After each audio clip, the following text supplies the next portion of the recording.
Hey everyone, excited to be back for this week's edition of Frequently Asked Questions for Commercial Real Estate. In today's video, what I wanted to do was talk about a strategy that you should be pursuing in your business to make sure that you're able to convert people over a longer period of time. And that is the importance of following up with people from a variety of different mediums.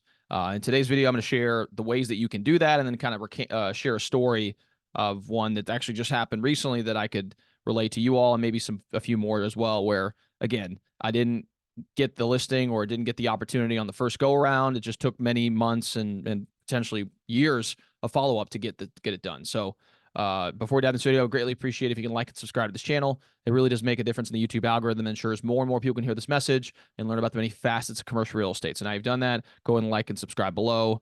Let's go ahead and dive into this episode. All right. So to start off, I think we've all heard, if you are in fact in sales, that the fortune is in the follow-up. I don't know the exact statistics, but it's a very low percentage of transactions that occur on the first contact. In fact, I think it takes between 8 to 12 contacts, I believe, to be able to actually accomplish the sale in most scenarios. And so, again, the first time around when you're interacting with someone, they may very well not be ready to do business with you. And so you got to be able to have an effective follow-up strategy to ensure that you stay top of mind with them over a period of time. I'll give you an example of a few that I was able to kind of convert over time. I started off in one instance where I was mailing a list of targeted, multifamily properties between 4 and 100 units about a year and a half, 2 years ago.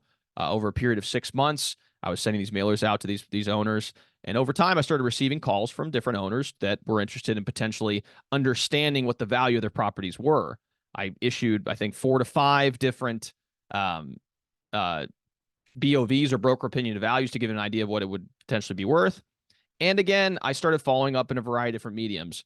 Of the 5, 3 eventually decided to list with me after me continuing to follow up for a period of time. And that resulted in total commissions in excess of $50,000 over that period. Now, this was again, roughly, let's call it 15 to 18th month cycle where this occurred. But again, that's an example of what the follow-up process can do.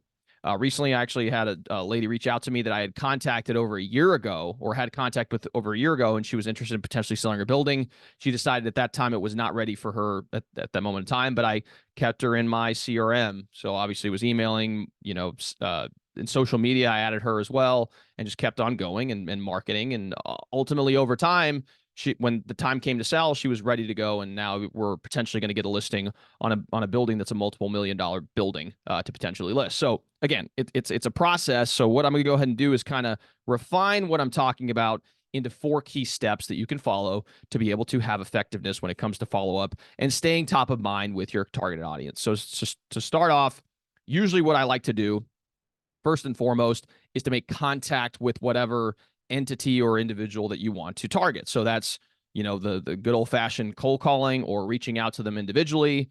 It could be if you have it, make an intro via text, for example.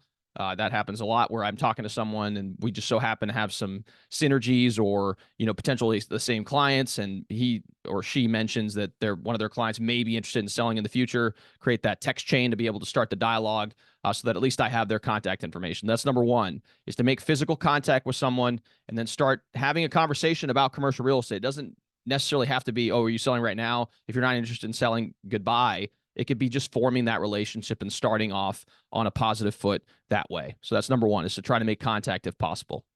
Number 2 is email marketing. So once you have the contact information for those individuals, and I would always encourage you guys to get the phone number and also the email if you possibly can for these individuals so that you can stay top of mind with them as you send out your email marketing campaigns.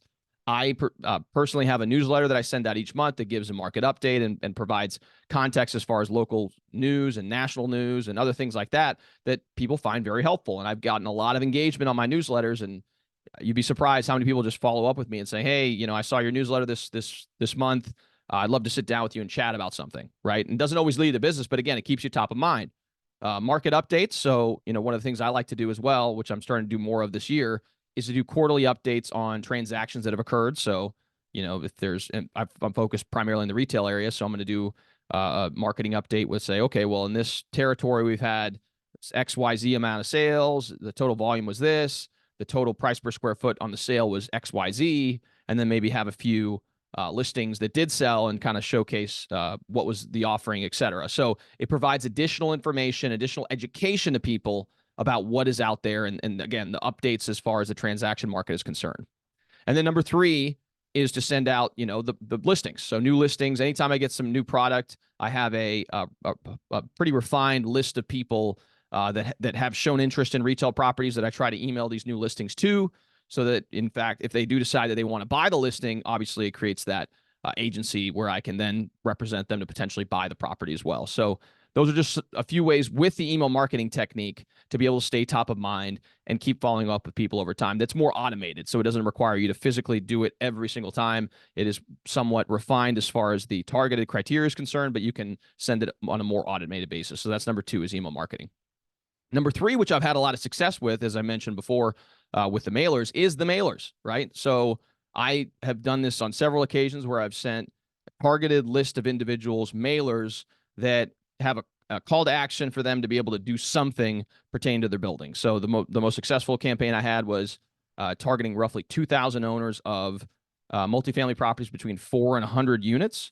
I had a very professional looking postcard, and at the end of the postcard, it said, call for a free broker opinion of value. And I put that typically when I charge for broker opinion of values, I charge in excess of $500 for these reports. And so, I slashed the $500 and said, hey, here, you can do it for free if you give me a call today. Is kind of a incentive for them to do so. And granted, it took roughly 6 to 8 months to start getting any type of calls, and that's obviously a expense up front. But as a result of my efforts, I was able to secure 3 listings from the opportunity that generated in excess of $50,000 in commissions, and I probably spent anywhere between $15,000 to $16,000 in total mail costs. So over 3x return on the investment that I made. So again, targeted newsletter or targeted mailers that have a call to action that encourages people to contact you is in a very effective way to do follow up and continue to stay top of mind. It is a little bit more expensive than some of the other mediums, but it is well worth the expense, in my opinion. So that's number 3, is to focus on mailers. And then finally, number 4 is social media. Obviously, most Americans nowadays are on some form of social media, whether that's Facebook, Instagram, TikTok, YouTube, you name it. Anything related to social media can be an effective way to stay top of mind with people and even follow up if you decide to do the direct messaging route. But to start off, anytime I make contact with someone, I try to see if I can add them on some social media. Sometimes people don't have the Facebooks or Instagrams. Maybe they have a LinkedIn, but I'll try to see if I can find them, add them on LinkedIn or Facebook or Instagram, whatever I can.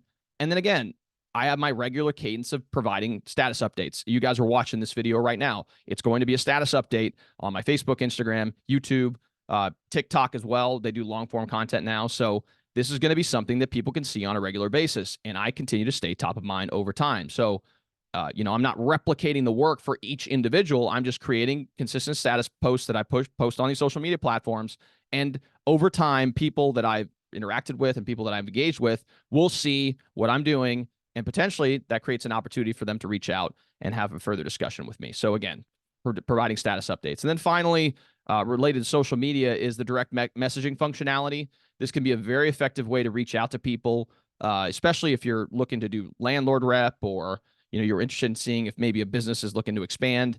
I've done this on many occasions where I create a list of all the different brands that I'm looking to target. So, for example, I have a piece of a property that we're trying to lease up, and I will DM these different businesses that are local to medium-sized franchises, because usually the owners are the ones that manage those social media accounts, and I'll direct message them and ask them if they're looking to expand or whatever other interest they have as far as their business is concerned.